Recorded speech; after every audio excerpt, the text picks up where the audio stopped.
let's just talk about it right now. Bay, you said that this is a Super Bowl contending team.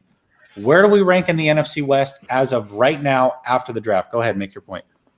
Number one.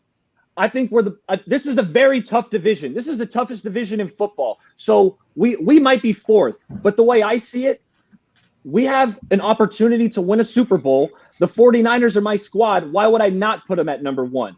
Number two, I'm going with the Rams. I like Stafford. I think they got a good team, right? So I'm going Rams too. Although their draft, can we talk about their draft for a second? Oh, that was one of the worst drafts out there, man. Was it worse than Seattle's, though? Yeah. You know what? Actually, they only had Seattle. Undrafted free agency. Yeah, that's true. Seattle only had 3 picks, but 2 of them were guys that I really liked that we actually talked about on our mock draft. Eskridge and Trey Brown. So the Seahawks they took a couple of my guys, so I can't really hate on their draft. But the Rams draft, Tutu Atwell in the second round, that was a guy who I wouldn't have touched in the yeah, I was not a fan of that pick. But I'm going Rams too. I got the Seahawks third in the division. And then in fourth, I got the Arizona Cardinals. They got to prove me something. Kyler Murray is a phenomenal player. He's electric. But you know what? I think we're seeing some flaws with his height. I mean, being 5'9", 5'10", seeing over the 6'3", 6'4", 6'5" offensive lineman, it's really an issue. I see him missing guys downfield. He's always looking to escape the pocket. So while Kyler Murray is dynamic, I'm not a Cliff Kingsbury believer. I got the Cardinals fourth. Okay. All right. Ben, what about you? So I'm going to go with pretty similar rankings. I'm going to flip 1 and 2, though. I do have the Rams first in the division. And for me, the biggest reason is that they fixed their biggest hole. They fixed their biggest need, and they upgraded significantly. They took a team with a top 25 quarterback to a top 10 to 15 quarterback. And to me, that's going to be one of the biggest jumps of the season. And more of that is just about how Sean McVay is going to get to open up his offense a lot more. Let's be real. Jared Goff isn't exactly the type of guy who gives you a lot of options and is going to create a really diverse offense. So I think this was a really good Rams team. They lost some depth, but if you look overall, that's still a really, really good defense. I mean, really, it is, even if you want to be critical of it. And then I think with them, I love their running back Cam Akers. So I think they're first, but I'm going to put a second. And I think one of the main reasons I'm going to put a second is because of the loss of a guy like Kendrick Bourne. To me, that's tough. They just haven't replaced those snaps. And I think if you look at this team independent of the quarterback's position, they probably have one of the best, if not the best roster in the entire division.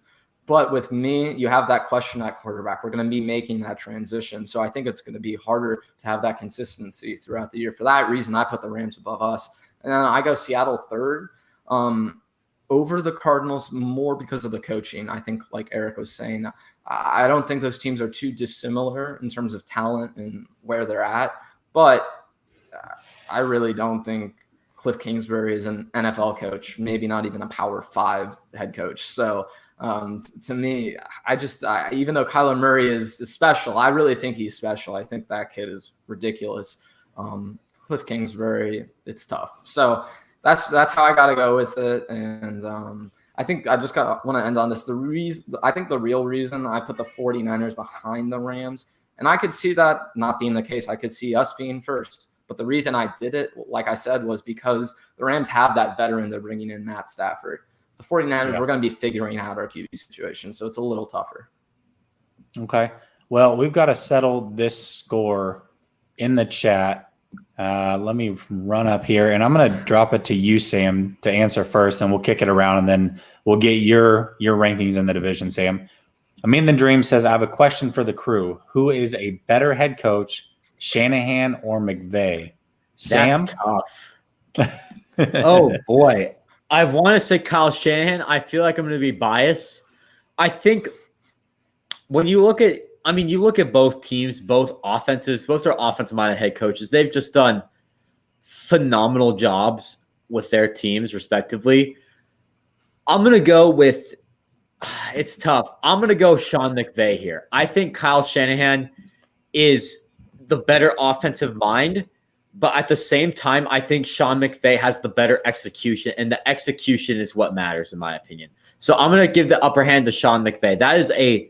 They're so close. You got two of the best head coaches in the league right there, but I'm going to go Sean McVay for this. Okay. All right. What about you, Bay? It's tough. It's a tough one.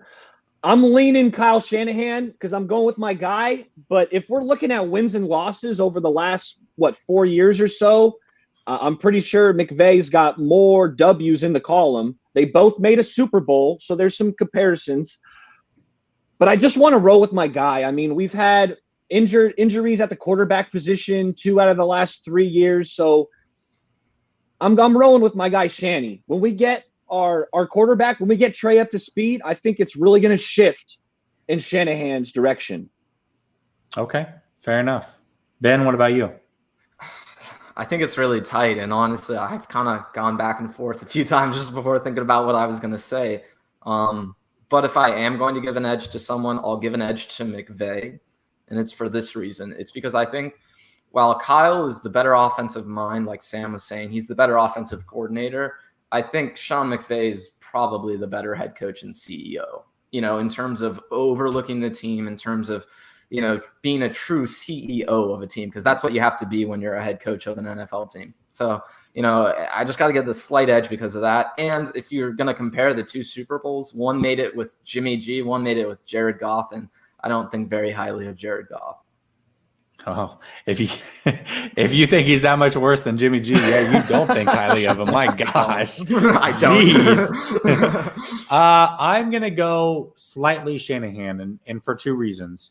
One, he's made the Super Bowl twice in the last 5 years, I believe. I get it. One was an offensive coordinator, and one was as a head coach. He was able to bring 2 very different style teams to the Super Bowl. If you look at his history coaching, he's had a top-tier running offense and a top-tier passing offense. And then you add in the fact that when McVay and the Rams team have been at their best, Shanahan has owned them, regardless of who has been playing for us. For some reason, McVay just cannot get past Shanahan.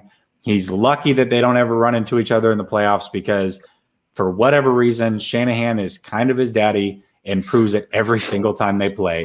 So I have to give the edge to Shanahan. Yeah. All right. Let's kick it back to you, Sam. Give us your 1 through 4 in the division. All right. 1 and 2. I mean, this is such a tough division. I think 1, I'm going to give the upper hand to the 49ers simply because they have one of the deepest teams in the league all around. You look at that starting lineup. The starting lineup is basically set, and it was set before the draft as well. I think the only 2 things that are going to change in the draft, right guard and quarterback. That's really it. Everything else was set, and they added depth. You got that strength in numbers right there, which I really like for the San Francisco 49ers. 2, 3, and 4 are definitely – it's so tough, this division, so unpredictable. I'll go with a bold take. I'm going to go with the Arizona Cardinals, and – I think they would be 1 if Cliff Kingsbury weren't their head coach. Cliff Kingsbury is one of I have zero faith in him. Thank God he's the coach there for us. But I believe that the Cardinals are going to be number 2. That team is just talented across the board, especially on offense. You have Kyler Murray. Running back, it's iffy. You have James Conner. You have Chase Edmonds. It's decent. But then you look at that wide receiving core. DeAndre Hopkins. AJ Green, who I think AJ Green's going to do better than most people expect. I don't think he was ever getting a chance in Cincinnati. And Rondale Moore. That's scary to say the least. And you look at the other teams in the NFC West, the only real secondary that a lot of teams have is the Los Angeles Rams. They have a Jalen Ramsey. None of the other teams really improved their secondary. So I think the Cardinals are going to be a very offensive-heavy team and really bolster just everything. They didn't address their cornerback situation. They went Zaven Collins instead. I think that's a really good pick for them. But it's a common theme within the NFC West. No one's really addressing their cornerback situation. Well, they got a corner. They got a corner in the 6th. I like Gowan. Tay Gowan. Tay Gowan. Yeah, they did get Tay Gowan.